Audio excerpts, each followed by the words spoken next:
The sound of splitting wood echoed through the Colorado Valley like gunshots, sharp and rhythmic, as Jonas Blackwood brought his axe down with the force of a man who had spent 10 years carving out survival in the unforgiving mountains.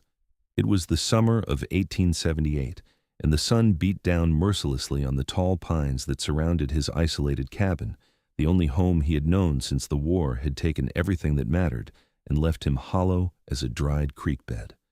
Jonas stood well over 6 feet, his frame packed with dense muscle that came from hauling logs and wrestling stubborn earth, his shoulders broad enough to block out the sun when he stood in doorways. His dark hair fell past his collar, tied back with a leather strip when he worked, and his hands were calloused and scarred from a decade of hard mountain living.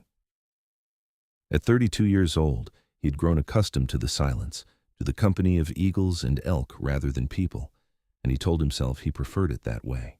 The war had taught him that caring about anyone only led to loss, and he had lost enough for 3 lifetimes. But that morning, as he paused to wipe the sweat from his brow, he noticed something wrong. The creek that ran past his property, the lifeblood of his small vegetable garden and the source of water for his 2 horses, had slowed to barely a trickle. Jonas frowned, setting down his axe and walking to the water's edge. In all his years here, he had never seen Clearwater Creek this low, not even in the driest summers. He knelt down, trailing his fingers through the shallow water, and his jaw tightened. Someone upstream was diverting the water. It had to be deliberate. Jonas felt anger rise in his chest, hot and immediate. This creek was all that stood between him and a hard winter. Without water, his garden would wither, his horses would suffer, and he would be forced down into town to buy provisions he could not afford. Without thinking twice, Jonas saddled his buckskin gelding, Thunder, and headed upstream, following the creek as it wound higher into the mountains. The ride took him 3 hours, through dense forest and rocky terrain that would have discouraged most travelers. But Jonas knew these mountains like the lines on his own palms, and his anger fueled him forward. What he found when he reached the source of the problem stopped him cold. A makeshift dam had been constructed across the creek, rough but effective, diverting nearly all the water through a series of channels that led downslope toward a valley Jonas had never explored. But what caught his attention even more than the dam itself was the woman standing knee-deep in one of the irrigation channels, her skirts tied up around her thighs, and her auburn hair escaping from a practical bun. She was shoveling mud and stones to reinforce the channel walls, working with the kind of desperate intensity that Jonas recognized from his own reflection. Even from a distance, he could see she was young, perhaps mid-20s, with a slender but strong build that spoke of someone unaccustomed to this kind of labor, but determined to master it anyway. "You there!" Jonas called out, his voice rough from disuse. He rode Thunder closer, his jaw set in a hard line. "That dam yours?" The woman's head snapped up, and Jonas saw her face clearly for the first time. She was beautiful in an unconventional way, with high cheekbones, a stubborn chin, and eyes the color of winter pine that assessed him without fear, even as she tightened her grip on her shovel. "It is," she said, straightening up. Her voice had an Eastern refinement to it, but there was steel underneath. "And who might you be?" "Jonas Blackwood. I live 3 hours downstream, and that creek you have dammed up is my water source." He dismounted, his considerable height and breadth suddenly making him very aware that he was looming over this stranger. He forced himself to take a step back. "You cannot just dam up a creek without considering who it affects." "I can when my crops are dying," she shot back, climbing out of the channel with surprising grace despite her muddy skirts.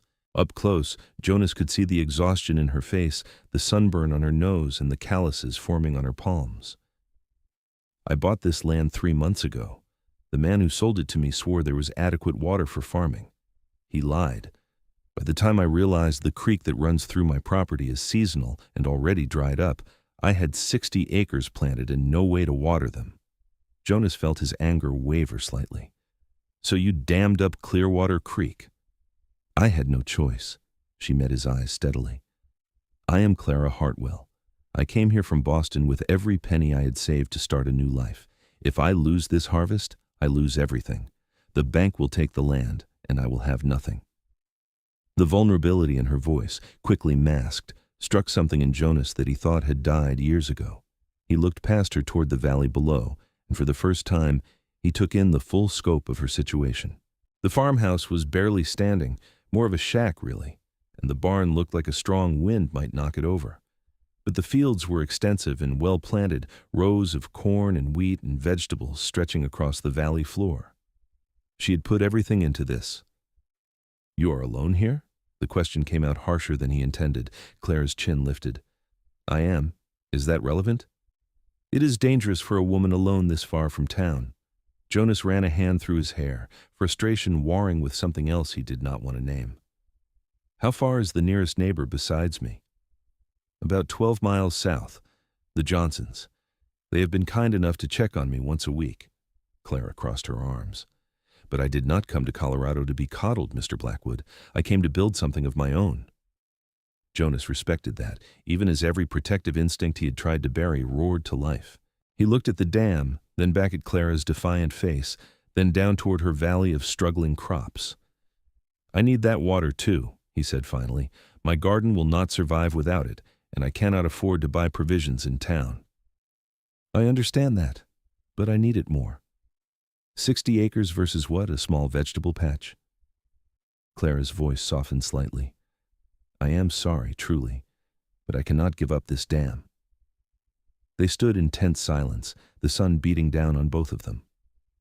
Jonas studied the dam more carefully, his mind working through the problem with the same methodical patience he applied to building or hunting. The dam was crude, and it was sending water where Clara needed it, but it was also wasteful. Half the diverted water was probably seeping into the ground or evaporating before it reached her fields. "What if there was another way?" Jonas heard himself say. "A way to get you the water you need without cutting me off entirely." Clara's eyes widened slightly. "What do you mean?" "This dam is not efficient. It is stopping all the flow, but you are only capturing maybe half of what it diverts." Jonas pointed to the channels. "If we built a proper system with sluices and better channels, we could send most of the water to your fields while letting enough through downstream to keep my garden alive." "We?" Clara repeated, and something flickered in her expression that might have been hope. Jonas immediately regretted the word. He had come up here angry, ready to tear down the dam with his bare hands if necessary, and now he was offering to help a stranger. But looking at Clara, at the desperation poorly hidden behind her determination, he could not bring himself to destroy what she had built. "I know how to engineer water systems," he said gruffly. "Learned it in the war. If you are willing to let some water through, I will help you build something that actually works." Clara stared at him for a long moment, and Jonas felt uncomfortably exposed under her scrutiny. Finally she nodded. "All right, but I need the water flowing to my fields by tomorrow night, or I will start losing crops." "Then we better get started." Jonas turned back toward Thunder to retrieve his tools, then paused. "You have any supplies? Lumber, nails, tools?" "Some, not much." Clara gestured toward her ramshackle barn. Jonas sighed. "I will have to ride back to my place and bring materials. That will take the rest of today. Can you show me your full irrigation system so I know what we are working with?" Clara nodded and began leading him down the slope toward her property.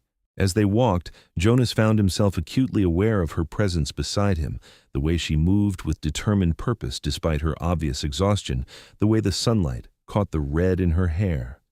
He forced himself to focus on the practical problem at hand. Her irrigation system, when she showed it to him, was ambitious but poorly executed.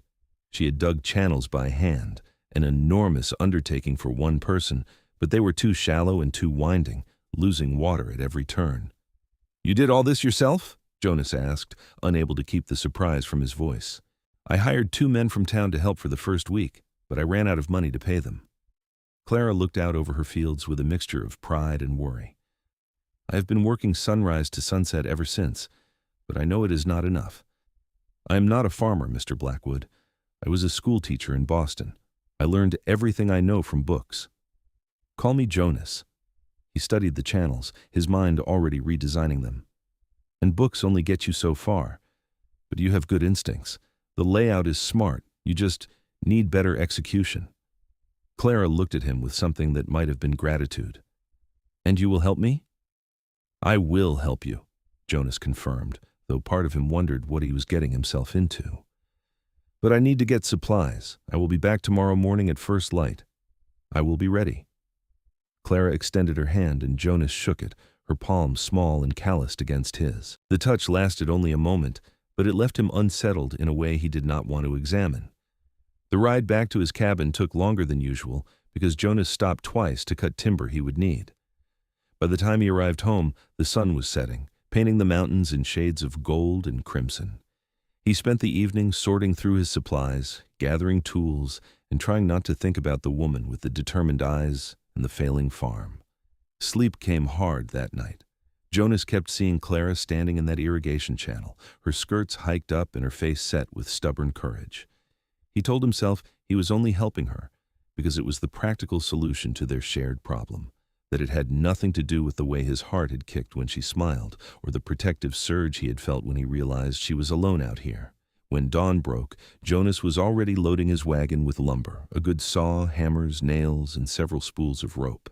He hitched his draft horse, an enormous chestnut mare named Goliath, to the wagon, and set out before the sun had fully cleared the peaks.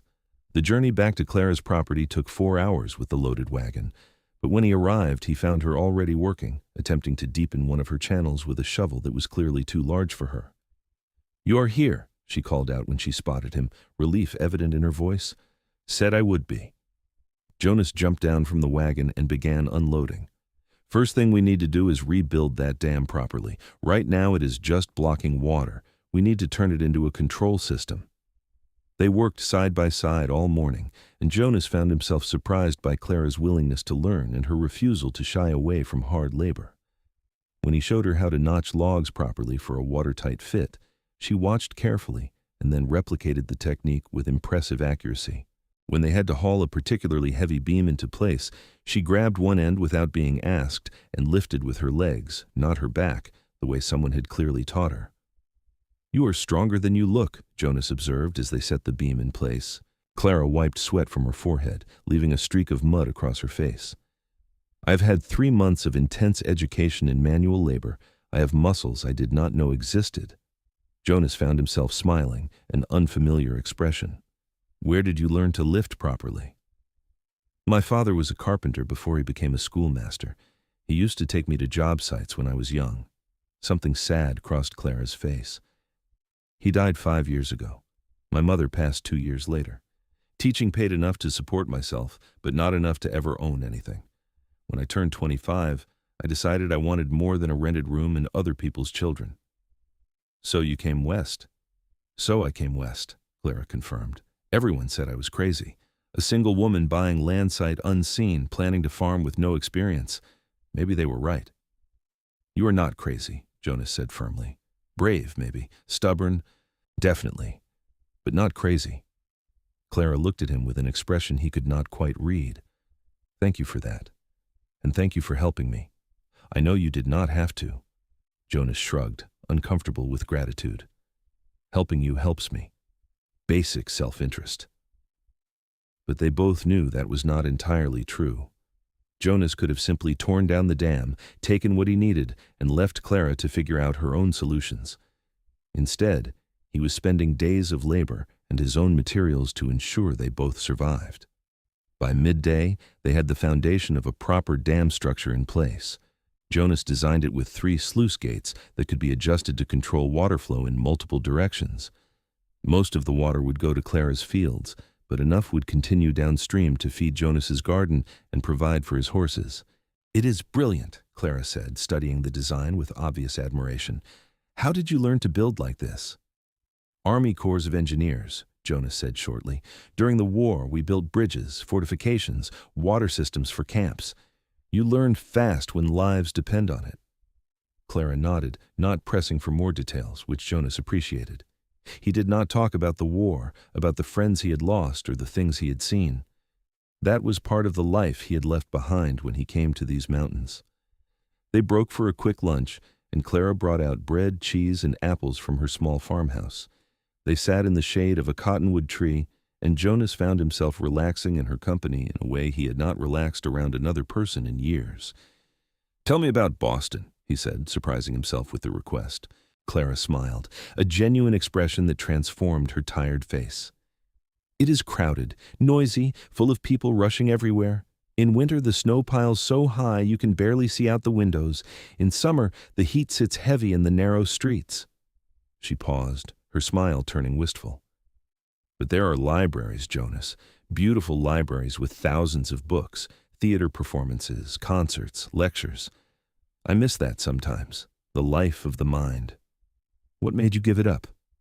I wanted something that was mine, Clara said simply. In Boston, I was always Miss Hartwell, the school teacher, living in Mrs. Patterson's boarding house, eating at the same table every night with the same people, teaching the same lessons year after year. I wanted to build something, to own land, to succeed or fail based on my own efforts. She looked out over her struggling fields.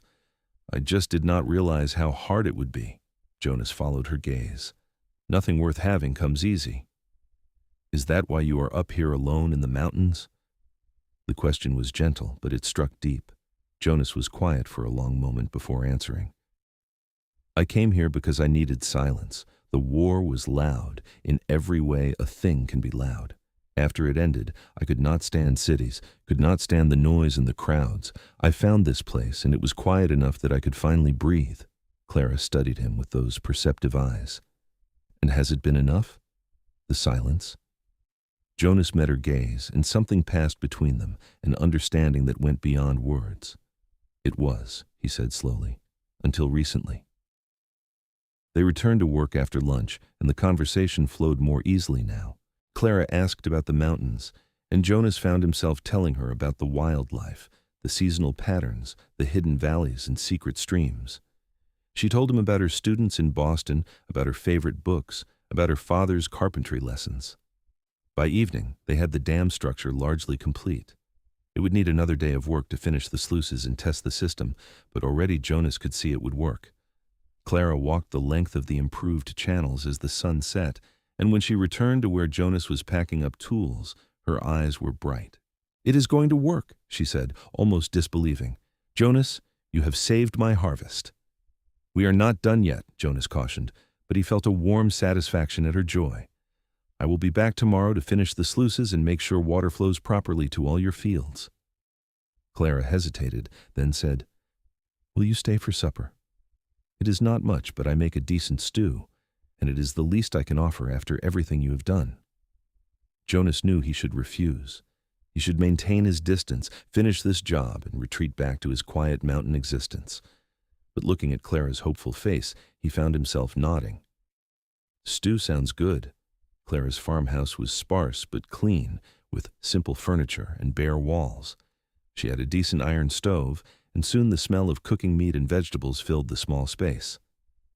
Jonas sat at her rough-hewn table and watched her move around the kitchen with efficient grace. "You live alone in the mountains," Clara said as she worked. "No family at all?" "None living. My parents died of fever when I was 16. I have a sister somewhere, maybe. We lost touch during the war." Jonas leaned back in his chair. "What about you? No other family besides your parents?" "An aunt in Philadelphia, but we are not close. She thought I was making a terrible mistake coming here." Clara ladled stew into wooden bowls and set them on the table. "She said no decent man would want a woman who worked like a field hand." "Then decent men are fools," Jonas said bluntly.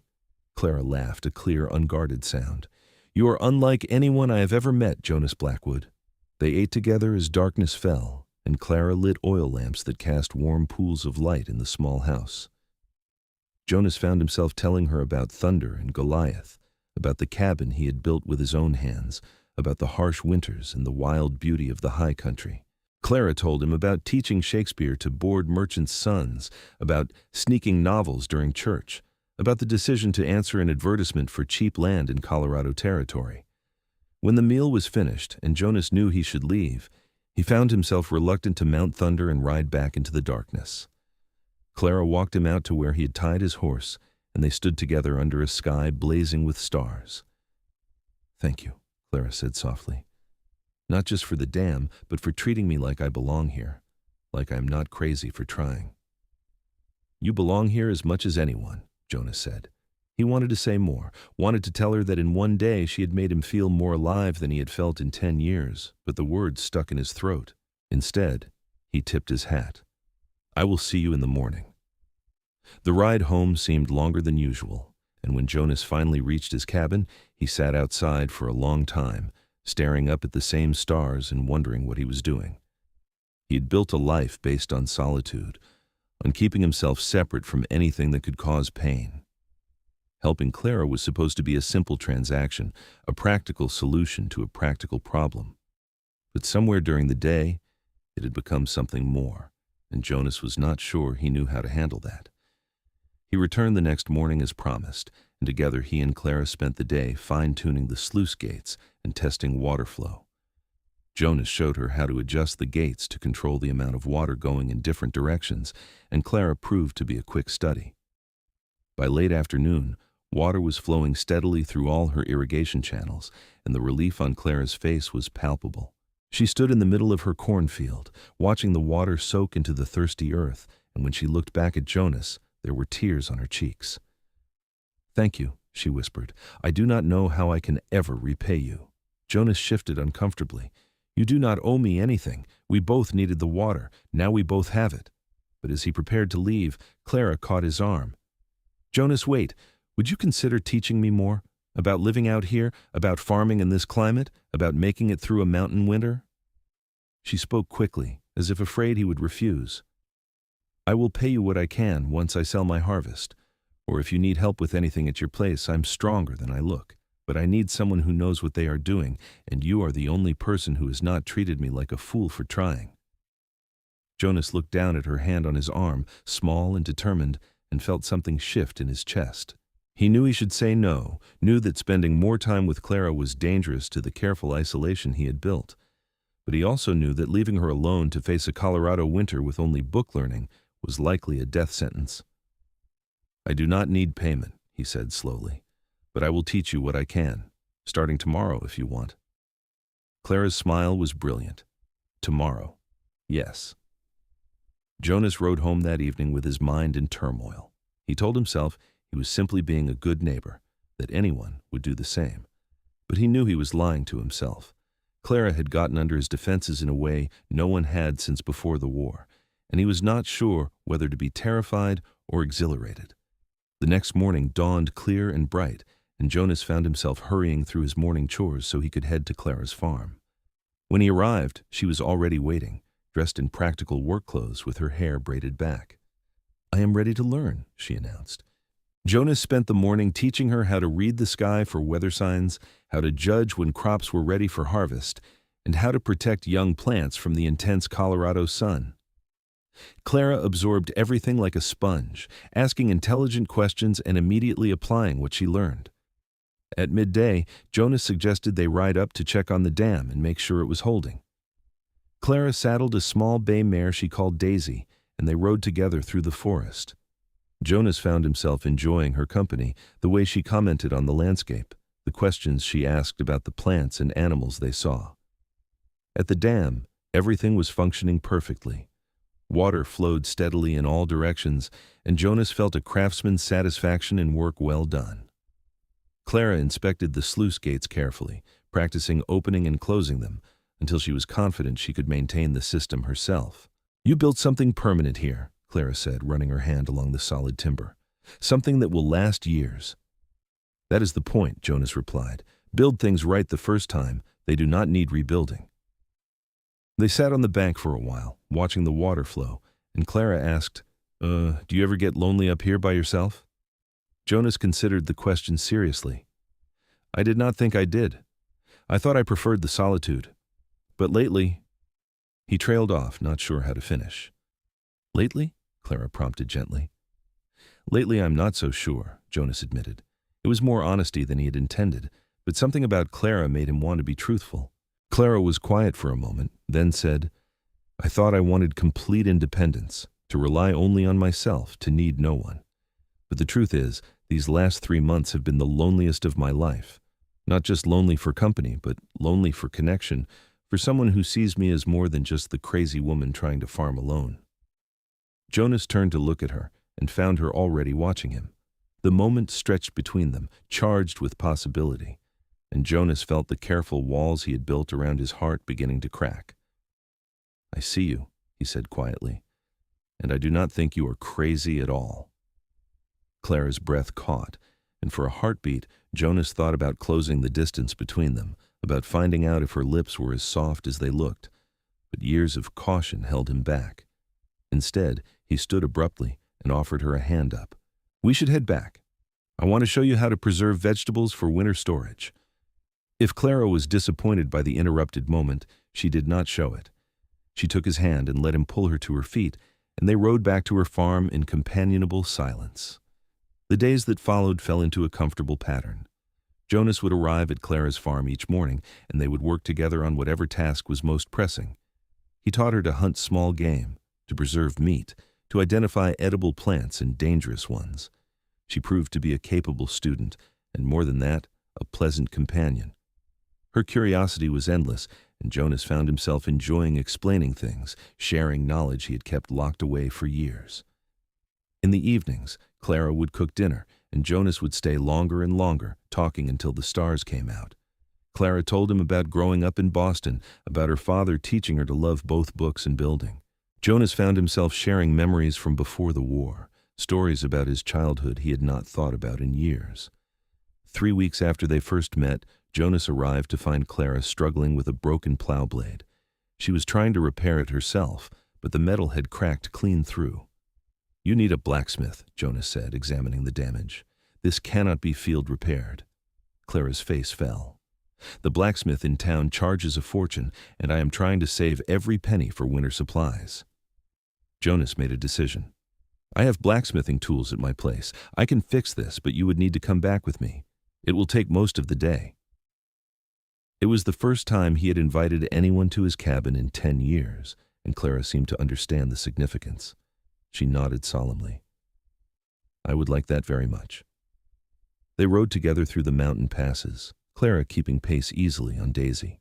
Jonas found himself seeing his beloved mountains through her eyes, appreciating the beauty he had taken for granted.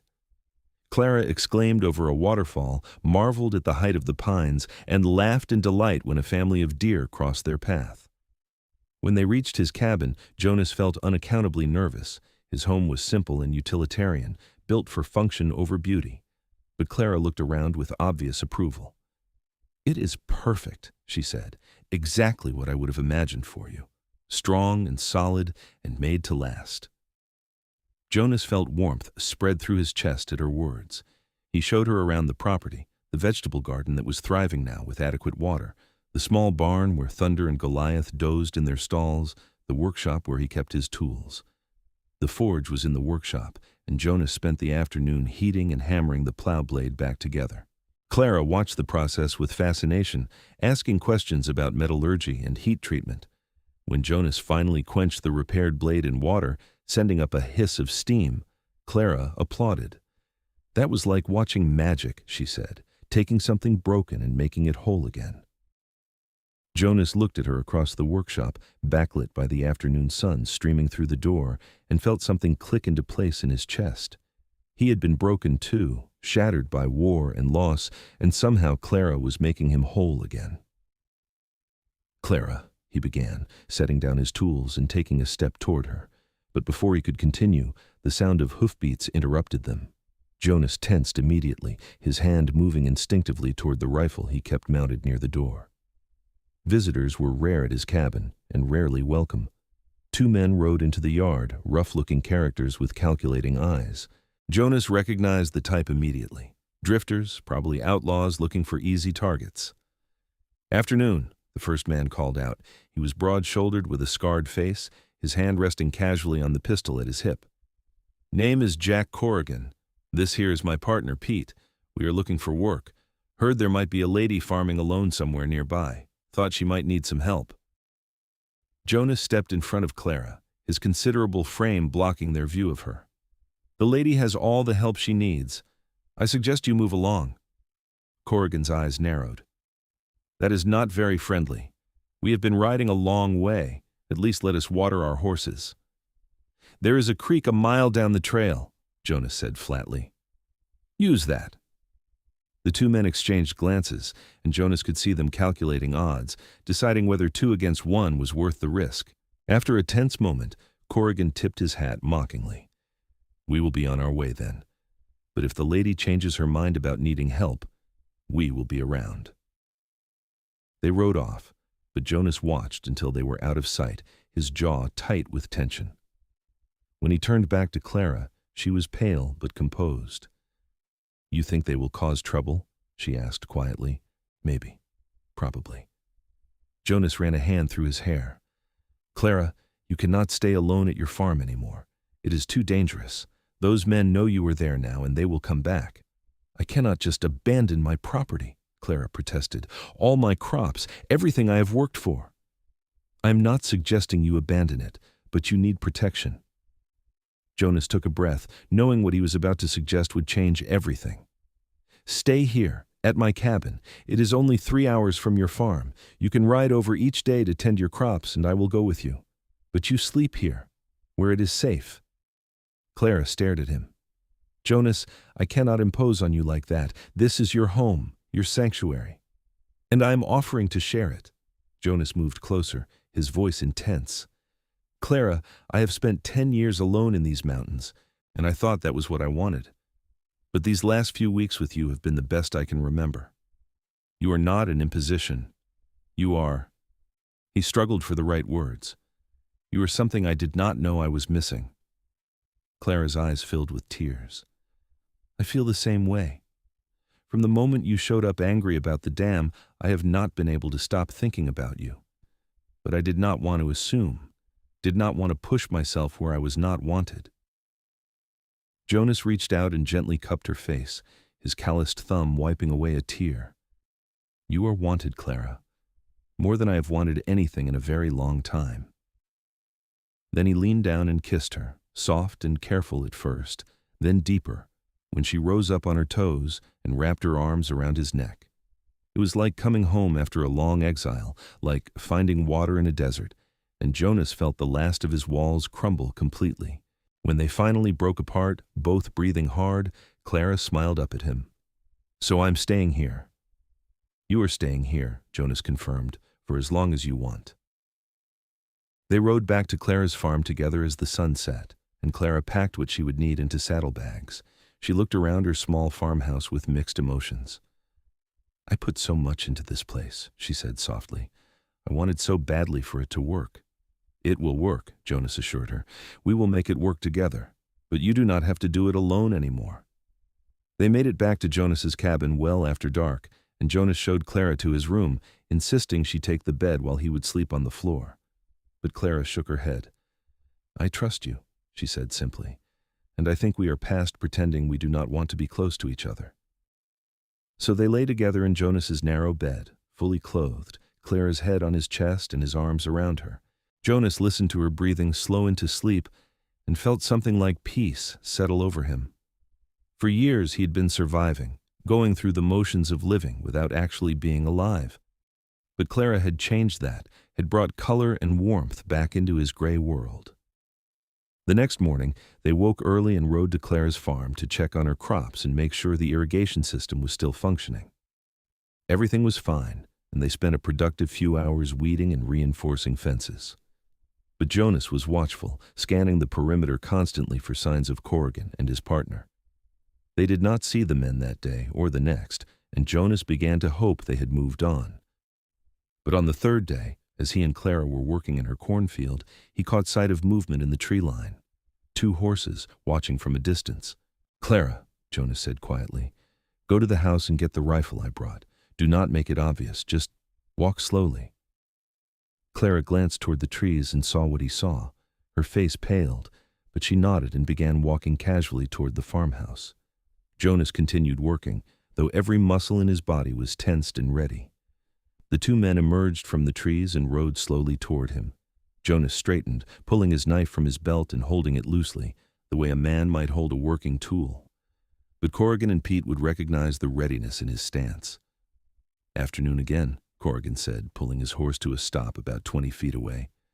"We were just passing through and thought we would check on that lady farmer. Make sure she's doing all right out here alone." "She is not alone," Jonas said flatly, "and you need to move along." "You her husband?" Pete asked. He was thinner than Corrigan, with a mean look in his eyes. "I am the man who is going to tell you one more time to leave," Jonas said. "After that, I stopped being polite." Corrigan laughed, but there was no humor in it. Big talk for one man. "He is not alone either," Clara's voice rang out from the porch. She was holding Jonas's rifle with clear competence, the barrel trained steadily on Corrigan. "And I learned to shoot when I was 10 years old. My father believed all women should know how to protect themselves." The two men exchanged looks again, and Jonas could see them reassessing the situation. A mountain man who looked like he could break them in half, and a woman who clearly knew how to handle a gun. The odds were no longer in their favor. "We were just being neighborly," Corrigan said, already turning his horse. "Find someone else to be neighborly to," Jonas growled. "And if I see you on this property again, I will not be asking you to leave." The men rode off, and this time Jonas watched until they were completely out of sight. Then he walked quickly to the porch, where Clara was lowering the rifle with shaking hands. "You did well," Jonas said, pulling her into his arms. "But we need to be more careful. Those men are not going to give up easily." "What do you think they want?" Clara asked, her voice muffled against his chest. "Your land, most likely. Or they think you have money." Jonas pulled back to look at her seriously. "Clara, I think we need to go into town and talk to the sheriff. Let him know there are dangerous men in the area." Clara nodded. "Can we go today?" "We will go tomorrow. I want to set up some warning bells around your property first, so we know if anyone comes snooping while we are gone." They spent the rest of the day stringing bells on tripwires around the perimeter of Clara's farm, a trick Jonas had learned during the war. Then they rode back to his cabin, both of them more watchful than before. That night, as they lay in bed together, Clara said quietly, "I'm scared, Jonas. I came out here to escape the restrictions of Boston, to be free, but I never imagined I would have to fear for my safety like this."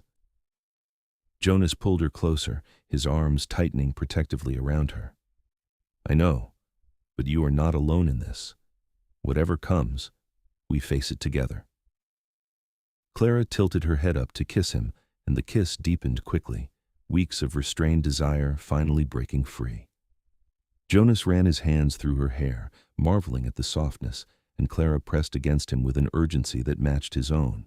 "Jonas," she whispered against his lips, "I want this. I want you." "Are you sure?" Jonas pulled back enough to search her face. "I do not want you to feel pressured. I can wait." "I am sure," Clara said firmly. "I am 27 years old, and I have never felt this way about anyone. I love you, Jonas Blackwood, and I do not want to wait anymore." "I love you too," Jonas said, the words coming easily despite years of keeping his heart locked away. "I have probably loved you since you stood up to me covered in mud and refused to back down." They made love slowly, tenderly, and Jonas felt the last pieces of his broken heart knit back together. Clara was soft and strong in his arms, meeting him with equal passion, and afterward they lay tangled together, both of them changed in fundamental ways. "When this is over," Jonas murmured into her hair, "when those men are gone and your harvest is in, will you marry me? Make this permanent?" Clara propped herself up to look at him, her eyes shining. "Jonas Blackwood, are you proposing to me in bed?" "I am," Jonas said seriously. "I know we have not known each other long, but I know my own heart. I want to spend the rest of my life with you. I want to work your farm and mine, build a home together, face whatever comes side by side. So yes, I'm asking you to marry me." "Then yes," Clara said, laughing and crying at the same time. "Yes, I will marry you, though I never imagined I would be proposed to by a half-naked mountain man." Jonas grinned, an expression that felt foreign but wonderful on his face. "First time for everything." They rode into Twin Pines the next morning, a journey that took most of the day. The town was small but bustling, a supply center for the scattered ranches and farms in the valley. Jonas rarely came to town, and several people stared at the huge bearded mountain man riding beside the pretty auburn-haired woman. The sheriff's office was a small building near the center of town, and they found Sheriff Daniels inside, a weathered man in his 50s with sharp eyes and a no-nonsense manner. "Help you folks, ma?" he asked, looking up from his desk. Jonas explained the situation with Corrigan and Pete, describing the men and their behavior. Sheriff Daniels' expression grew increasingly serious as he listened. "Corrigan and Pete Walker," he said when Jonas finished. "I know those names. They are wanted in Wyoming for robbery and assault. Been tracking them for weeks, figured they crossed into Colorado." He stood up. "I will get a posse together, head up into the mountains. If you see them again, do not engage. Send word to me immediately." "I am not going to let them threaten Clara." Jonas said flatly. I am not asking you to stand down if they attack, Sheriff Daniels clarified. But do not go hunting them. Let the law handle this. You have the right to defend your property and Miss Hartwell, but I do not want you getting charged with murder if this goes bad. Jonas reluctantly agreed, though he had no intention of sitting idle if those men came after Clara again. They left the sheriff's office and walked through town, picking up supplies. Several shopkeepers greeted Clara warmly, clearly remembering her from previous visits, and Jonas felt pride swell in his chest at the way she handled herself with confidence and grace. At the general store, an older woman approached Clara with a warm smile. Miss Hartwell, I heard about your farm. How's it going? Better now, Clara said, glancing at Jonas with obvious affection. Jonas has been teaching me everything he knows about surviving out here. The woman looked between them with knowing eyes. Is that so? Well, you have found yourself a good man, I think. Jonas Blackwood is a legend in these parts, though he does not come to town often enough for anyone to tell him so. Jonas shifted uncomfortably, unused to praise or attention, but Clara squeezed his hand and said, He is the best man I have ever known. They bought supplies and started the long ride back as the sun began to set. They made it to Jonas's cabin well after dark, and both collapsed into bed, exhausted from the long day. The next week passed in watchful peace. Jonas and Clara fell into an easy rhythm, working Clara's farm during the day and returning to his cabin at night. The corn was growing tall now, and the wheat was ripening beautifully. It looked like Clara would have an excellent first harvest, enough to sell in town for a good profit. But Jonas remained vigilant, always carrying his rifle, always scanning the surroundings. The warning bells around Clara's property remained silent, but he could not shake the feeling that Corrigan and Pete were still out there, waiting for an opportunity. His instincts proved correct 2 weeks after their trip to town. Jonas and Clara were working in her field when the sound of bells jangling frantically reached them from the north perimeter. Jonas reacted instantly, grabbing his rifle and positioning himself between Clara and the direction of the sound. Get to the house, he said quietly but urgently. Lock the doors and get the shotgun. I'm not leaving you, Clara protested. Clara, please. Jonas looked at her intensely. I need to know you are safe. I cannot focus if I am worried about you. Please. Clara hesitated, then nodded and ran toward the farmhouse. Jonas moved quickly toward the tree line, using the cornstalks for cover. He had learned to move silently during the war, and now those skills came back to him as naturally as breathing. He spotted them near the northern edge of the property, Corrigan and Pete, trying to cut the bell tripwire. They were arguing in low voices, clearly frustrated by the early warning system. Jonas stepped out of cover with his rifle trained on them. You were told to leave. Both men spun around, reaching for their guns.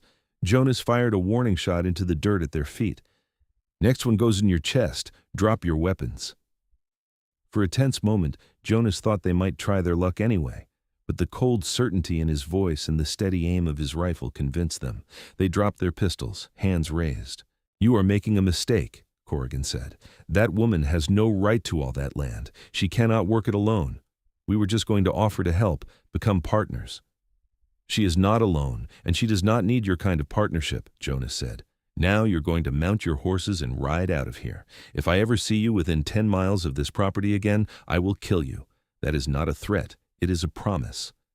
The sheriff will hear about this, Pete snarled. You cannot just threaten people.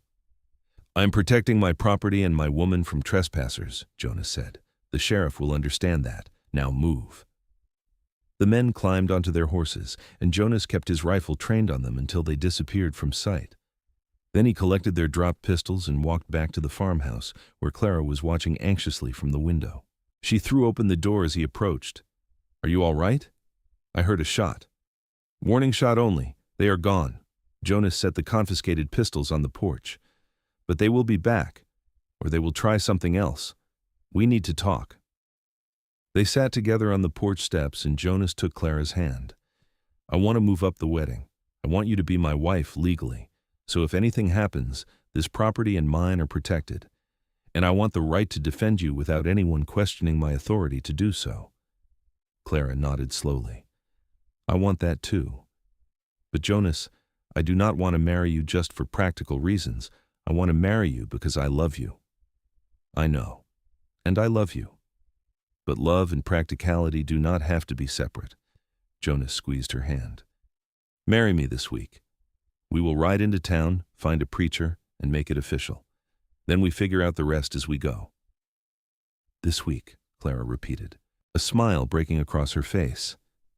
Yes, absolutely yes. They rode into Twin Pines 3 days later, both dressed in their best clothes, which for Jonas meant clean trousers and a shirt without holes, and for Clara meant a simple blue dress she had brought from Boston. The local minister, Reverend Thornton, was happy to perform the ceremony with the sheriff and his wife as witnesses. The vows were simple but heartfelt. When Jonas slipped a ring onto Clara's finger, a simple gold band he had purchased from the jeweler that morning, he felt a completeness he had not experienced since before the war. Clara's eyes shone with tears as she said, I do. And when Reverend Thornton pronounced them husband and wife, Jonas kissed her with all the pent-up emotion of a man who had thought he would never love again. Congratulations, Sheriff Daniel said, shaking Jonas's hand after the ceremony. And I have news for you both. We caught Corrigan and Pete Walker trying to rob the bank in Silverton yesterday. They will be heading to trial and likely to prison for a long time. You will not have to worry about them anymore. Jonas felt a weight lift from his shoulders. That is the best wedding gift you could have given us. They spent their wedding night at the small hotel in town, a luxury that felt almost decadent after weeks of sleeping in Jonas's rough cabin. Clara laughed as Jonas carried her over the threshold, her arms around his neck and her face bright with joy. I love you, husband, she said, the word foreign but wonderful on her tongue. I love you, wife, Jonas replied, and it was the absolute truth. The next morning, they rode back to the mountains as Mr. and Mrs. Blackwood, and the world seemed brighter, the possibilities endless. Over the next weeks, they worked together to bring in Clara's harvest, and it was as bountiful as Jonas had predicted. They hired help from town to process everything, and when the last of it was sold, Clara had enough money to pay off her land and have a comfortable cushion for winter supplies. But more than financial success, Clara and Jonas built something deeper. They decided to spend summers at Clara's farm, where the valley provided good growing conditions, and winters at Jonas's cabin, where the forest offered protection from the harshest weather. They worked together to improve both properties, building a better barn at Clara's place and expanding Jonas's cabin to include a proper bedroom and a study where Clara could keep her beloved books. As autumn painted the mountains in gold and crimson, Clara discovered she was pregnant. She told Jonas one evening as they sat on the porch of his cabin, watching the sun set over the peaks. I'm carrying our child, she said softly, her hand on her still flat stomach. Jonas pulled her into his arms, overcome with emotion. A child, he whispered, our child. Are you happy? Clara asked, searching his face. Happy does not even begin to cover it, Jonas said, kissing her forehead, her cheeks, her lips. You have given me everything I thought I had lost forever. A home, a family, a future. The winter was long and cold, but they were snug in Jonas's cabin with plenty of supplies. Jonas was protective to the point of absurdity, barely letting Clara lift anything heavier than a book. Clara rolled her eyes at his hovering, but secretly loved the attention, loved knowing that this strong, capable man would do anything to keep her and their baby safe. Spring came late to the mountains, but when it finally arrived, they returned to Clara's farm to plant the new season's crops. Clara's belly was round now, and Jonas did most of the heavy work while she directed and planted the more delicate seedlings. In late May, on a morning when the valley was filled with birdsong and the scent of new growth, Clara went into labor. Jonas rode like a demon to fetch the midwife from the nearest ranch, a capable older woman named Mrs. Johnson who had delivered dozens of babies. The labor was long and difficult, and Jonas paced outside the bedroom like a caged animal, terrified something would go wrong. But when the sun was setting and painting the valley in shades of rose and gold, he heard the strong cry of a newborn. Mrs. Johnson opened the door with a smile. You have a son, Mr. Blackwood, and your wife is doing well. Jonas entered the room to find Clara propped up in bed, exhausted but radiant, holding a tiny bundle wrapped in blankets. She looked up at him with so much love that Jonas felt his eyes sting with tears. Meet your son, Clara said softly. I was thinking we might name him William, after my father. Jonas sat carefully on the edge of the bed and looked down at his son. William had a head of dark hair and tiny, perfect features. When Jonas carefully touched his miniature hand, the baby's fingers curled around one of his large, calloused ones, and Jonas felt his heart expand in ways he had not known were possible. "William Blackwood," Jonas said, his voice rough with emotion. "It is perfect." He leaned down to kiss Clara gently. "Thank you for everything, for breaking through my walls, for teaching me how to love again, for giving me this." "We gave each other this," Clara corrected, smiling. "I was lost too, Jonas, trying to prove I could do everything alone. You showed me that needing someone else is not weakness, it is strength." They sat together as the sunset faded into twilight, the small family complete and whole. Outside, the crops grew tall in the irrigated fields, fed by the dam Jonas had built, the dam that had brought them together. What had started as a conflict over water had become the greatest love either of them had ever known. The years that followed were not without challenges. There were harsh winters, difficult harvests, and the constant hard work that came with mountain farming. But Jonas and Clara faced everything together, their love deepening with each passing season. William grew into a sturdy, curious boy, with his father's dark hair and his mother's sharp intelligence. When he was 3, Clara gave birth to a daughter they named Grace, a tiny, red-haired beauty who had Jonas wrapped around her finger from the moment she was born. They expanded their operation, buying adjacent land when it became available, building a real house at the farm to replace Clara's shabby original structure. Jonas taught William to hunt and fish and work with wood and metal, while Clara homeschooled both children, determined they would have the education she had valued so much in her own youth. On their 10th wedding anniversary, Jonas and Clara stood together on the ridge above their farm, looking down at the thriving homestead they had built together. The irrigation system still functioned perfectly, splitting the water from Clearwater Creek to feed their extensive fields. 2 barns, a large house, and several outbuildings dotted the property. In the pastures, cattle and horses grazed peacefully. "Do you ever regret it?" Jonas asked, pulling Clara close. "Giving up teaching, coming out here, all of it?" Clara leaned into her husband's solid warmth and shook her head. "Not for a single moment. I came west looking for independence and land. I found something so much better. I found home." Jonas kissed the top of her head, watching as William and Grace played in the yard below, their laughter carrying on the mountain breeze. "I spent 10 years alone in these mountains, thinking that was all I deserved, all I could handle. Then you showed up and dammed my river." Clara laughed. "And you were so angry." "Best anger I ever felt," Jonas said with a grin, "because it led me to you. You flooded my quiet life with love, Clara, with noise and chaos and children and everything I did not know I was missing." "And you saved my crops," Clara replied, "and my life, and my heart." They stood together as the sun set over the Colorado mountains, 2 people who had been lost and alone, now found and complete. The dam still stood strong on Clearwater Creek, a testament to the day their lives had collided and changed forever. It was more than just timber and stone. It was the foundation of a love that had grown as steady and enduring as the mountains themselves.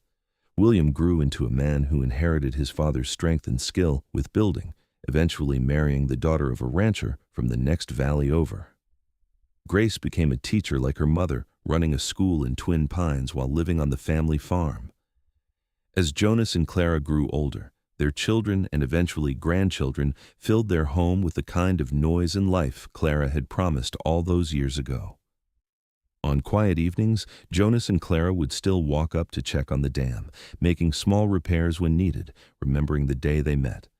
Clara would tease Jonas about how fierce he had looked, riding up on thunder with fury in his eyes. Jonas would remind her how she had stood her ground, covered in mud and refusing to back down. "You were magnificent," Jonas would always say, and Clara would laugh and kiss him, their love as fresh as it had been decades before. They lived long, full lives, surrounded by family and the land they had worked so hard to build. When Jonas finally passed at the age of 78, peacefully in his sleep, Clara sat beside him and held his hand, remembering the mountain man who had been so afraid to love and who had ended up loving so completely. Clara lived another 5 years, long enough to see her great-grandchildren playing in the same fields she had fought so hard to water. When she died, it was spring, and the valley was green and lush, fed by the irrigation system that had brought her and Jonas together. They were buried side by side on the ridge above the farm, looking down at the legacy they had built. The headstones were simple, carved by William from Mountain Stone, Jonas Blackwood, beloved husband, father, and grandfather. He built things that lasted. Clara Blackwood, beloved wife, mother, and grandmother. She taught us that strength and love are the same thing. And every spring, when the snow melted and Clearwater Creek ran high and strong, the water still flowed through the dam, dividing and nurturing, a permanent reminder that sometimes the greatest loves begin with a conflict, a dam, and two stubborn people who refused to give up on what they needed. In saving her crops, Jonas had saved himself, and in flooding his quiet life with love, Clara had found the home she'd been searching for all along. Their story became legend in the valley, told and retold around dinner tables and campfires. The story of the mountain man who dammed the river to save her crops, and the woman who flooded his quiet life with the love he craved. It was a story of transformation, of two broken people finding wholeness in each other, of practical solutions leading to impractical love. It was a story that reminded everyone who heard it that sometimes the very thing you fight against is exactly what you need, and that love can bloom in the most unexpected places, fed by clear mountain water and stubborn determination. The farm continued to thrive under the stewardship of the Blackwood descendants, each generation adding their own improvements while maintaining the core that Jonas and Clara had built. The dam stood for over 100 years before finally needing to be replaced, and when the family rebuilt it, they used Jonas's original design, a testament to his skill and foresight. But more than the physical structures, Jonas and Clara's legacy lived on in the values they had instilled in their children and grandchildren. They had shown that true strength was not about isolation, but about connection, that independence did not mean facing everything alone, and that love was worth the risk of pain. They had taken two separate, lonely lives and woven them into something beautiful and lasting, as enduring as the mountains themselves and as necessary as water. And so their story ended not with tragedy or loss, but with completion, with the satisfaction of lives well lived and love well expressed, with the knowledge that they had found in each other exactly what they needed, even when they had not known they were looking. It was a happy ending in the truest sense, not because everything was perfect, but because two people had chosen each other every day through challenges and triumphs and had built something that would outlast them both. In the Wild West of 1878, among the Colorado mountains, a mountain man and a stubborn farmer had collided over water rights and discovered that what they were really fighting for was a future together, a love that would sustain them through everything, and a happiness neither had dared to dream possible.